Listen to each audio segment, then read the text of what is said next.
Powered by Sports Interaction, Canada Sportsbook. Welcome back to Game Over Ottawa, everybody. The Nashville Predators have been sensed here today on this lovely Saturday afternoon. Here today with me, I have Matt Bosty. How are you doing today? Not too bad, not too bad. It was an exciting game, well, especially up until the end. And anytime there's a win, I'm in a good mood. This is your second appearance on the show now, and the Sens are actually 2-0 with you joining me. So I'm wondering if maybe you're a bit of a good luck charm. DeBrincat has scored on both games too, which, That's true.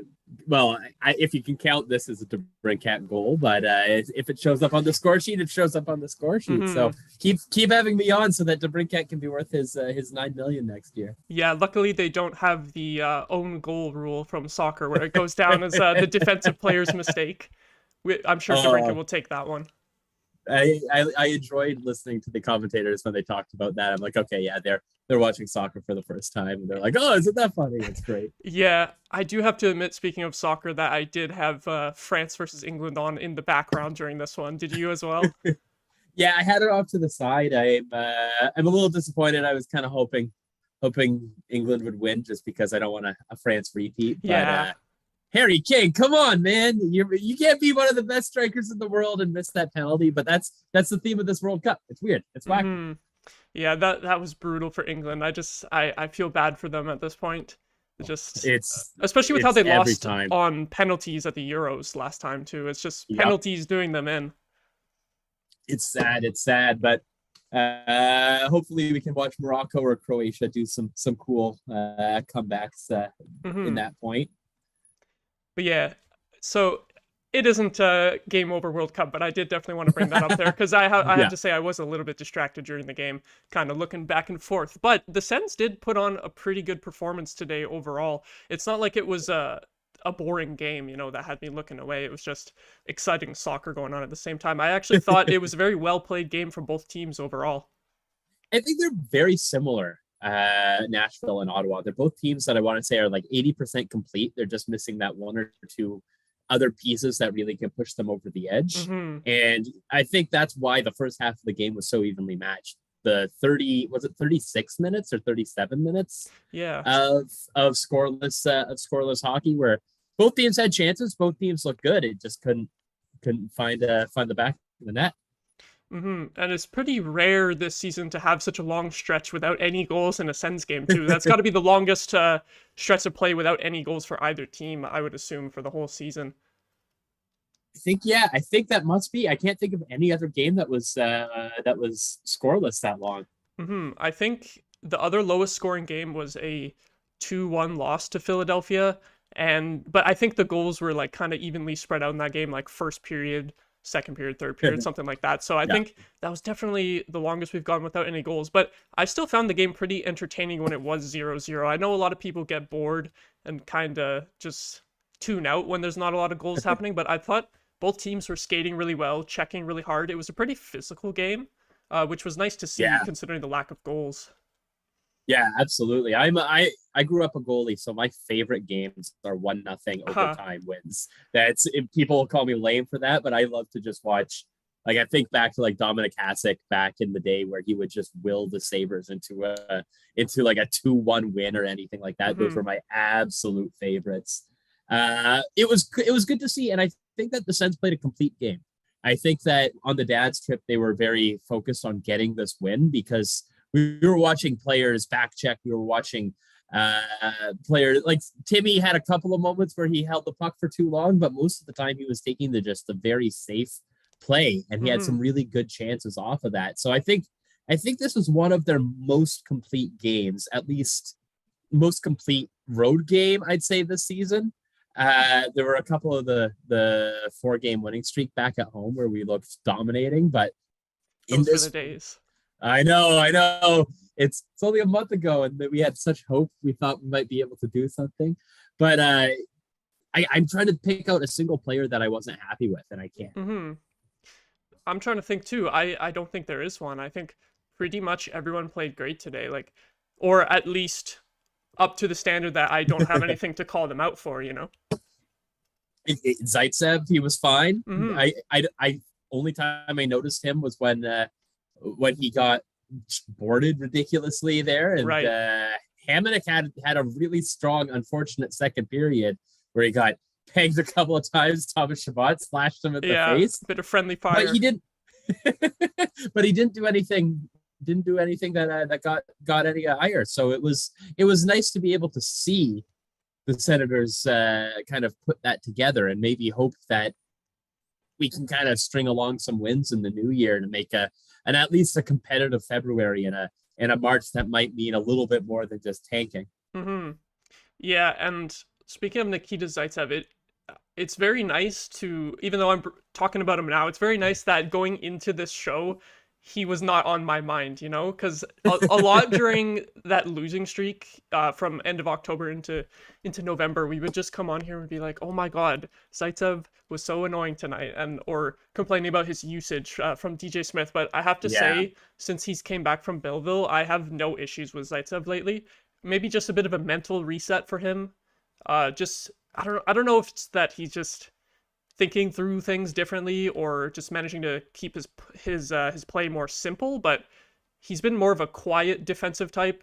Not necessarily like a defensive beast or anything, but not making those noticeable mistakes that we've kind of seen from him in the past. So it's really nice that, to be honest, I don't have a lot to say about Zaitsev. And the past few shows I've done, I haven't even I don't think I've even mentioned him in the past two shows. So it's fantastic, and it reminds me of Borowiecki, because for Boro's first few years in Ottawa, he was just hitting everything, running, getting himself out of position, and I think Guy Boucher sat him down and said, "Hey, who do you think you are? All you got to do is you got to be strong on your own blue line, take a pass, and then make a hit." And I'm hoping that could be something Zaitsev could translate into, and maybe, who knows, Trent Mann. I have Trent Mann or Troy Mann, I get them mixed up, but the coach. The coach, maybe down in Belleville, just said, hey, look, you're going to be here for a couple of games. Think about what you want to do when you get back up. And that's it's come into fruition, because we still have another year of Zaitsev, and there's this hope that we can move him. But I don't know. It seems like there's such a huge premium for getting rid of bad contracts. And even if there's 1 year left, it might make more sense for us to keep whatever prospect we'd have to package and just see if he can be the seventh defenseman. Yeah, you know, if he can salvage his game, you're right. It's either a case of him being able to still just play as a decent number 6 or 7 defenseman, and then despite the cap hit, you know, he's not much of a problem on the ice, or even if he manages to play pretty steady for the rest of the year, it's like potentially raising his trade value, and maybe you don't have to give up as much to get rid of him, especially if he plays out the rest of the year in Ottawa and then only 1 more year on the contract after that. So definitely some encouraging signs from Zaitsev. Yeah, exactly. Hey, and who knows? Maybe it's going to be one of those weird ones where he comes in and he's some elite defenseman, and we wonder why he hasn't been like that before. Gets 7th in Norris voting next season, as helps put us up in a second overtime win in the first round of the playoffs, and we're all going to be kicking ourselves for being mean to Zaitsev. I do have to say the funniest possible scenario with Zaitsev is if he manages to stay on the team for the rest of his contract, and then we get in a playoff series with the Leafs, and then he scores a big goal against him. That's the dream right there. If he could get like a playoff OT goal against the Leafs or something, that's the dream. I think Fudov had that beauty OT goal against Boston in the first round of 2017. We have a good track record of Leafs castoffs coming in good for a shot or two. I just saw Tate posted something in the chat about Pinto getting a couple assists. I didn't even realize Pinto got a couple of assists, and that's good, because I don't know, Pinto. I love Pinto, and I think he's a great player, but he, as a second line center, when you're not putting up any points and getting, I don't even want to say outclassed, but it is clear that he was having to play minutes that he shouldn't be playing at this stage of his career. Seeing him get a couple of assists there might be a nice little confidence injection for him moving forward. And as Tate said, it's nice that he can look at a score sheet and not be 9 goals, 1 assist, and not do the Josh Norris that he did last year. Definitely a big shout out to Pinto tonight. I'm not sure what the 3 stars of the game ended up being, but I would potentially have him. I would have him in the conversation there for sure. It was really nice to see him pick up those 2 assists, because that's one thing I've kind of been harping on lately. Is he just the mix of players on that second line? I think like you said, it's not that he looks outclassed, but I think that DeBrincat and Batherson are so skilled, and Pinto plays more of a simple two-way game that it doesn't necessarily mesh all the time. But I did think their chemistry as a line was a lot better tonight. Yeah, and that was it. I'm trying to think. The Batherson, it was Kachuk to Batherson, but that goal. Yeah, on the That was a pretty goal. That was a beautiful goal. And we're talking about the World Cup. That was one of those cheeky little lift floater in behind Saros there. I appreciate that Batherson had the wherewithal to kind of look at where the goalie was and not just go for a deke and make that quick smart play. It was almost like I think they call it a panenka when you just kind of dink it down the middle on a penalty shot in soccer. That was just beautiful, and the absolute confidence to pull off that move on a breakaway in the middle of a game too. Because we've seen guys like Nick Suzuki do it recently in the shootout. He might have done it on a penalty shot too, but in a 1-goal game on a breakaway, like that's just insane. It is.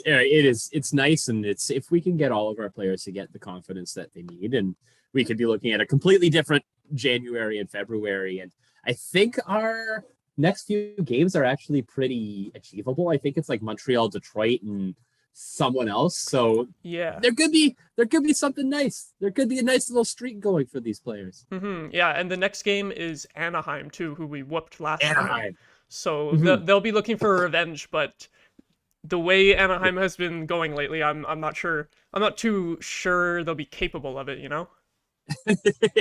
I feel bad kind of punching down because there's not that many teams below us. But yeah, Anaheim is in. Why did Klingberg sign there? That's the part that I keep thinking about. Like, what I want a tell-all book or an article by Klingberg for what happened this offseason, because it feels like absolutely everything that could have gone wrong for him went wrong. If he was on the Sens, like I'm not 100% sold on Klingberg because I think he has some defensive lapses. But if he was on the Sens and he was playing top 4 minutes with us, I think that he'd be looking better. The Sens would be looking better. I want to know why it didn't happen. Yeah, I think I think like, you know, it's obviously the 1-year deal of just trying to get a ton of points and pump up your trade value and then end up on a good team. But because I play a lot of fantasy hockey, I've kind of looked at picking him up because I saw him get dropped and his stats aren't even really looking that good this year. So looking like Anaheim was not the best decision for that. I know there was rumors of the Sens being interested in him. If they did offer him a 1-year deal, I feel like even though the Sens aren't way better in the standings, I'm pretty sure that Klingberg would have been able to put up a lot more points here, right? Well, you just looking at the roster, it's like who does Anaheim have that's like a bona fide star outside of Zegras? You've got I forget the other Zegras and Terry, and then that's it. Yeah, and Troy Terry. We're talking about Pinto putting up goals. Like last year, he was like 32 goals, 4 assists, or something. Like all he is a trigger person. Yeah, he's the goal scorer. Yeah, which it's cool, but it's not like Zegras where you watch him and you're like, oh, okay, no, there's a lot behind that stick. There's a lot of thought there. And then the rest of their lineup is just awful. Like Sens fans, we like to rag on our bottom 6 or a couple of players, but like you look at San Jose, you look at Anaheim, and they have been bad for so long.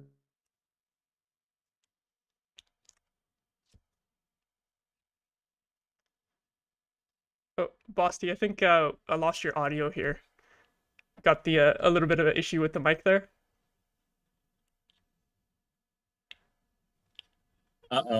We're back. Oh, okay, good. I'm audible. Yep. Okay, good.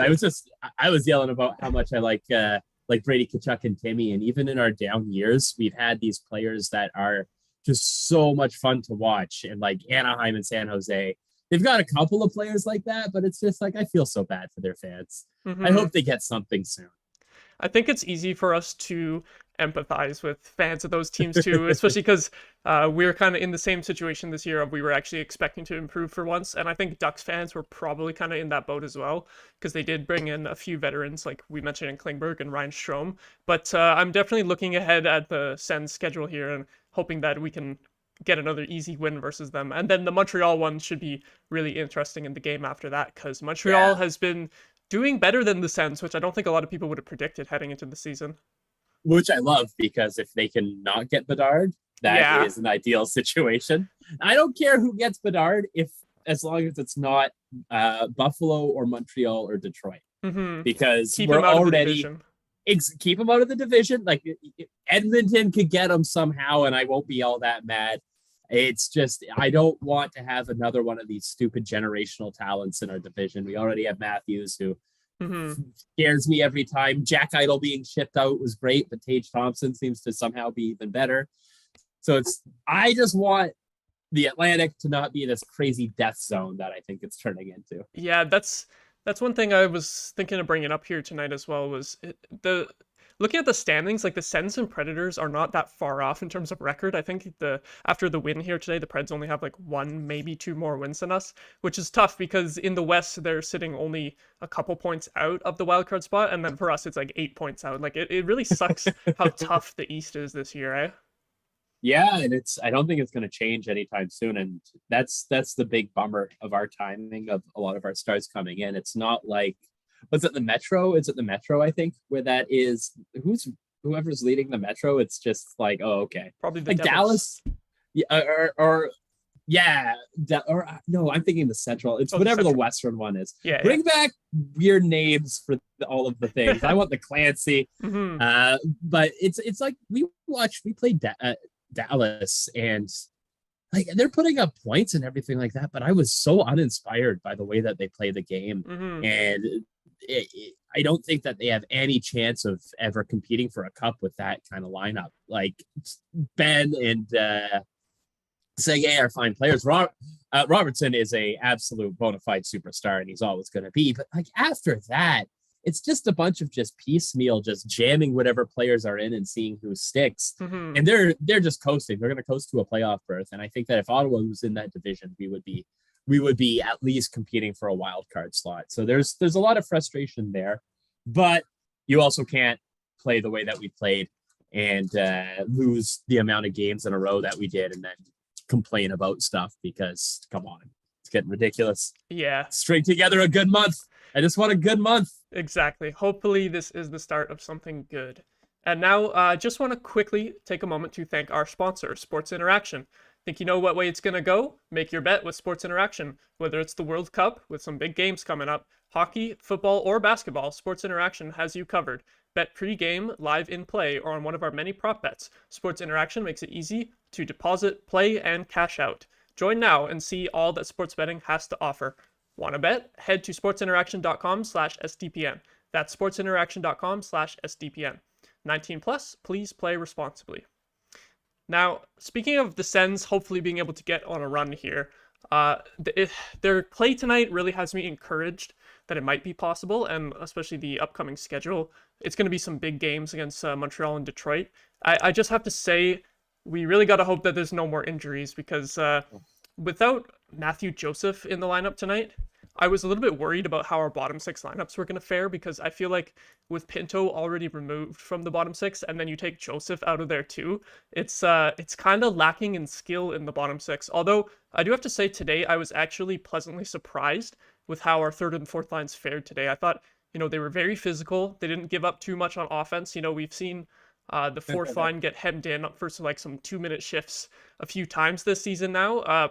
But actually, I was pleasantly surprised. What did you think of our bottom 6 today? Yeah, I actually like Kelly on the third line a lot more than on the fourth line. I think he brings a little bit more. He's a little bit more dynamic with the puck, which can really lend himself to being useful. I still think Maude is a black hole of offense, which is kind of a bummer, because I like the player, but he's being asked to do too much. But Watson had a big block. Kastelik, I think, was really good on that one power play in front of the net with Giroux. And when they did the review, the amount of skill and timing he had to skate out of the blue ice, jump, make sure he was not interfering with Saros, that's not easy to do. Perfectly and avoided Kastelik is exactly, and Kastelik's huge. So there's a lot to be excited about. But I just think that we're lacking that one dynamic player. Like, you look at some of the other bottom, and this is where I thought Matthew Joseph was going to be. This player is just, hey, he doesn't need to play 14 minutes. He's he'll play 14 minutes a night and he'll look fantastic for every minute there. But he has really struggled in getting the chemistry set up, and partially because we have so many injuries. And then he's playing with, who is the third line center right now? I think, was it Brassard today? It's like it goes back and forth between Brassard, Kostelic, and Gambrell. They kind of just rotate the three of them. Like, none of them are terrible, and like Brassard, I'm bummed that he's getting as much time as he is, but it is what it is. But I think if you had Pinto and Joseph together this whole time, I think that they would have chemistry going, and there would be a lot more to it. And that's why I really, really hope that with this Joseph injury, that we call up one of Sokolov or Crookshanks, because they are absolutely cooking down in Belleville. And I think that if you brought one of them up, put them on the third line, and just had them as, like, Sokolov has really worked on his skating and worked on his 200-foot game. He's not going to be a defensive liability. And Crookshanks, I think, is our best player, or the most NHL ready player that isn't on the team already. Yeah. Putting him there, giving him 5 games, because we know Joseph is out for a while, and just saying, okay, this is going to be the third line for December. Y'all work together, you figure out your chemistry, and you go. And I think that if we could get some of that built up there, whether it's Sokolov with his lethal shot or Crookshanks with just his ability to see the ice, and I think that we are going to see that third line actually be able to produce a little bit better. Yeah, I definitely think the team's going to make a call up in the next couple of days here, especially coming back from a road trip, and then they'll have a few games at home. I know at least the next 2 are at home. I just wonder if it will be kind of a call up where they give a prospect a shot, or if it's going to be the type of call up where they bring up a guy like Scott Sabourin, just to be the healthy scratch. I'm with you though that I would like to see one of the young guys get a chance, because we really haven't seen that here this season. And with our record not looking too great, that's kind of what you want to see usually in these situations, is the young guys coming up.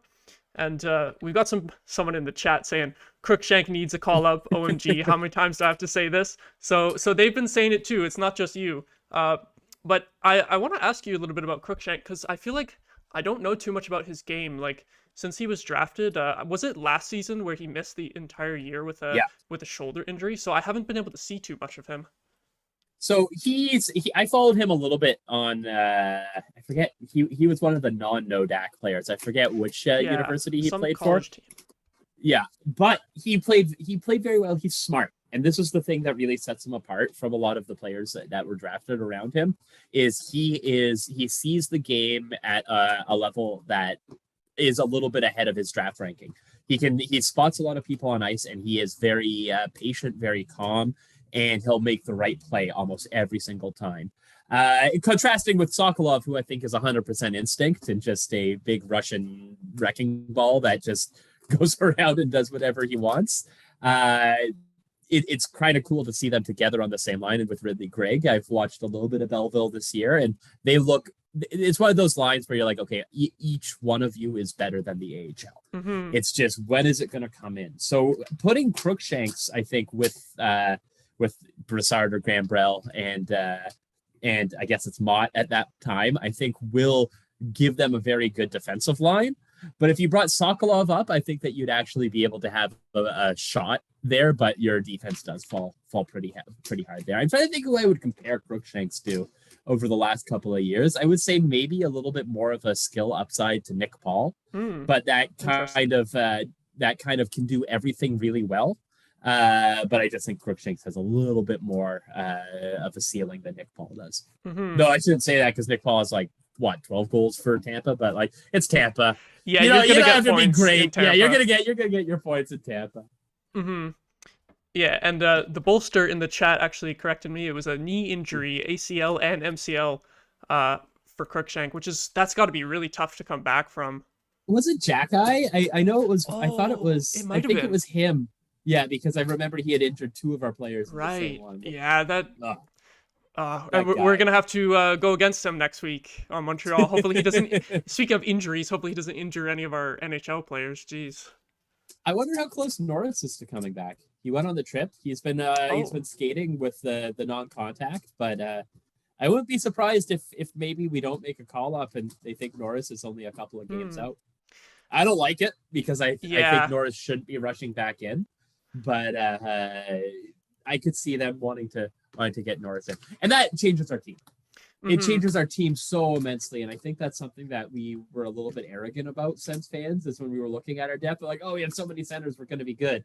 But I think Norris is such a dynamic scorer, but also just such a smart player that having to make Pinto play the second line role has really, really hurt our ability to run all of our lines. Yeah, I get worried about rushing players back from injury too quickly, especially because when Norris went down, I think, was it like 3 to 5 months that they were saying? But then it depended whether or not he would get the surgery or not, and obviously he decided not to. I'm no medical expert, but I feel like getting the surgery is kind of the safer option, because I feel like just rehabbing it, I don't know. It's like, what if you have a setback, you know? That's just it, and the fact that it's another shoulder injury, which he had last year. But shoulders are screwed. Like, I've got a real bad shoulder, and it's just like one of those things where you're just like, well, you can get the surgery to get it like 10% stronger. Is it really worth losing an entire year for 10% strength when it's already going to be garbage for the rest of your life? I don't agree with it. I say these players they're crazy to come back, like Carlson. Sorry. Yeah. Carlson is paying for it. He paid for it for 3 years. I think that players need to take care of themselves, and their health is more important than a couple of wins down the road. But strictly on a selfish level, is I would love to see Josh Norris back in. And our power play is cooking. Like, we are absolutely killing it on the power play, and that's without Josh Norris. If we had Josh Norris centering our second unit or first unit, you go back to the Drake, Josh, and Kachuk first line, and then Stützle, Giroux, and whoever on the second line. Yeah, exactly. Like, we're gonna be the most lethal power play team in the league, because we're already climbing up there. But without it, it's really a one-line team. Yeah, I'm really glad you brought that up, actually, about the power play, because I definitely have to give them their credit on really improving the power play lately. And I think during the broadcast they said that the Sens are now ranked 7th on the power play, and I can't remember whether or not that was before the goal today. Yeah, so and it's a very interesting point with Norris too, because he was the guy on the power play last year. It was just set up Norris every play. And now with a red hot power play, if he does come back within the next month or two, he's got to start on the second unit, right? Which might be kind of tough. Yeah. Well, I'm curious to watch. I would love to watch a Stützle, DeBrincat, Norris power play, because you'd have Stützle you'd have a DeBrincat on one side and Norris on the other side, and that's just a goalie's nightmare, because they're never going to be able to cheat. You can watch as much tape as you want. Both of those players have the most lethal shot from the top of the face-off dot, so you're going to have to be moving back and forth. And then Timmy is just friggin' god tier when it comes to handling the puck. Like, have you watched him on the blue line? I know you have, because you watch every game. But like, this is Daniel Alfredsson, like, incarnate, with the ability to hold the puck on the blue line, dance up and down it as a friggin' forward, playing this elite offensive defenseman role on these power plays, and then dish it off like that. I just can't wait to watch him. Like, we're looking at Brady, who I think has 2 years on Timmy, and Brady is like still climbing higher than where we thought he would ever get. And Timmy, I think, has these mountains of skill that he's just going to start like climbing up. And I can't wait. Let's skip to the next season. We've already ruined this one. I wanted to see how good these players get. Yeah, when you see flashes like that out of a guy like Tim Stützle, who's so young and is already like on a point per game pace, it like you said, it's just amazing that he could potentially get even better from here. Like you mentioned, his stick handling, like along the blue line and stuff on the power play, and on the zone entries too. Like, he has some of the smoothest zone entries, just with that skill with the puck. And a lot of the time I find he makes defenders look silly out there at the blue line. Like one guy will come at him and Stützle will totally dangle around him, and then that guy's kind of out of the play for a sec, and a second guy will come over, especially at 5-on-5, and then that guy will get beat too, and then Stützle will just shake him off and manage to find the open man. Like, it's just so impressive how he sees the ice out there and just manages to always hold on to the puck. Like, it's really hard to get it off him.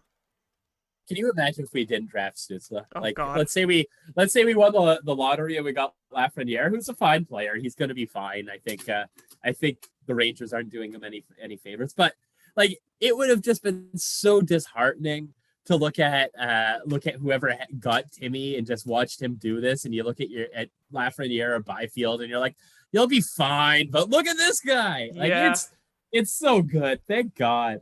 It's very nice. Same with Sanderson too, you know? Yeah, with Sanderson too. It's very nice that we don't have to debate on what they should have drafted this guy, or like, because in that top 5 of the draft, I think the only other guy that it would have been okay to pick up is like Lucas Raymond, because he's pretty great player. And I still have hope for Byfield and Lafreniere. I'm kind of feeling like he's a bit of a bust, but if he was on a different team, like you said, I think things would be going better for him right now. But that really is a franchise-changing draft for the Sens. Like, it played out perfectly. Like, even I know this guy's injured right now, but a lot of people wanted Jamie Drysdale over Jake Sanderson. I don't think anyone is thinking about that right now. Well, I just remember the discourse around Sanderson was, he's just nothing more than a defensive defenseman. He'll be fine, but you can get those, like, you traded Dylan DeMello and that's his ceiling. And it's just watching him, like, I'm thinking about there was a play tonight where he got the puck on a give and go, and he took it in on almost like a breakaway, but I think it was a 1-on-1. He didn't pass the puck.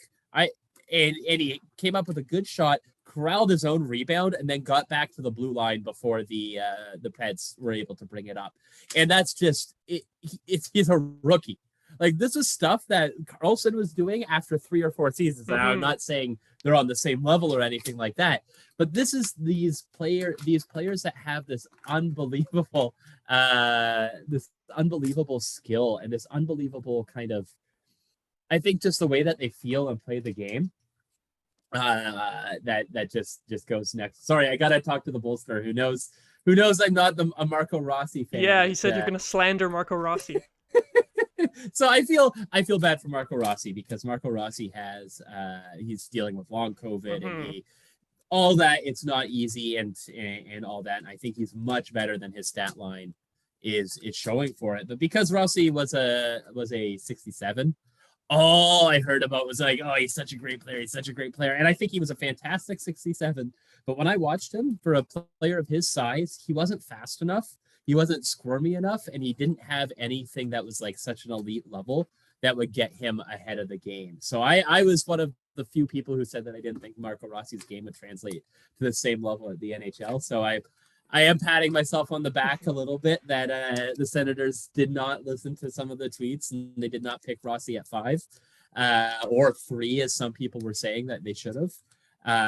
But I do hope to see Rossi on Minnesota put up a good season in a couple of years. But I am glad that we did go. Yeah, I'm always rooting for former 67s, so I agree with you there. I think obviously the Sens made the right decisions in the draft, and I think Rossi went in a slot that was fair for his talent level at the draft. But we're just so ecstatic with that draft. It's just awesome.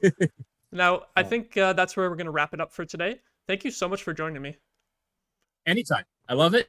And we're 2 for 2 for wins, 2 for 2 for DeBrincat goals. So next one, let's see if it's a coincidence or if it's a pure science. I'll just have to have you on as much as possible, and then we'll just win every game.